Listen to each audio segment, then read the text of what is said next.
Ever heard tale of the man called Nameless? Well, I suppose it's not a tale that's told much these days. Legends say he was a visually unremarkable lad, from his clothes to his stature. His grey, murky cloak covered a long-sleeved black shirt, complemented by his grey pants and boots that were a deep brown. He slung a sword along his waist, a long sword that he was ready to brandish at any moment.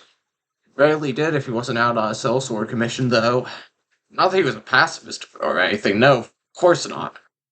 Rather, everyone seemed to respect him.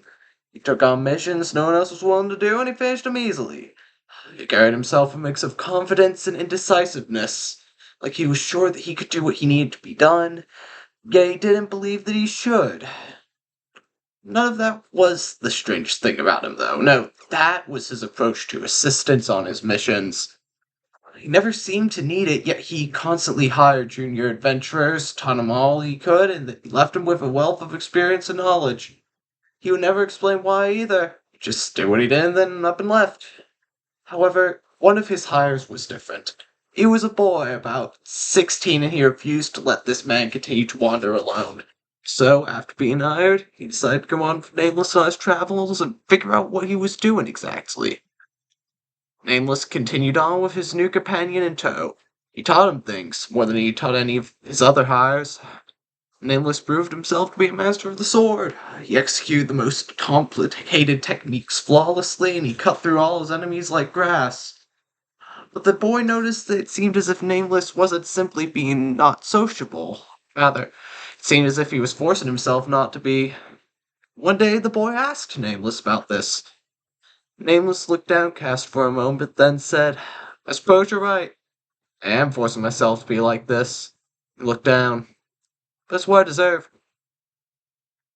After that, Nameless was a tad bit more sociable with the boy, but he didn't learn much.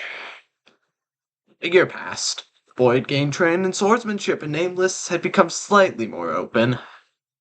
One day, on his way to their next request, the boy looked at Nameless and asked him point blank what was wrong with him. He sighed, then, looking onward, Nameless said, "He was a friend of mine. Been my friend from since I was born. Me and him swore a blood oath that we'd never leave one another. Well, one day he saw a man in town, thought he was right shady, and my friend, with delusions of grandeur, chased him, and he ended up in a place I couldn't follow. Well, goodness, the boy was startled. He had seen the somberness of Nameless's demeanor, but he didn't focus too much on it. He presumed it was some kind of religious rite. He was more focused on his whole being antisocial thing. But Nameless continued. Since the two of us swore, Flint and Pyre, that we'd never be separate, there was only one choice. Since Flint stopped existing, Pyre had to also. That's all there was to it.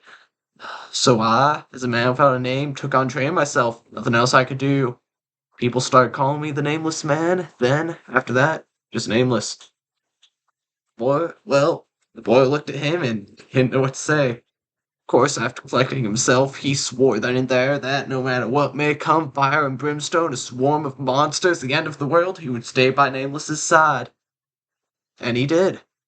The boy made an effort to carve out a spot in history for Nameless's talents. He introduced him to as many people as he could, especially at his protest. He got as many high-profile commissions as he could. By the end, Nameless served as much purpose as the royal guard, I reckon. The final thing the boy did was create a name in history to remember the man by. Root, that's what it called him. The name stuck, and the legend of Root, the sword man who could slay an entire army, was passed down. But few know of the story behind his prowess, and I'm hoping today that you'll hear just a bit more about him.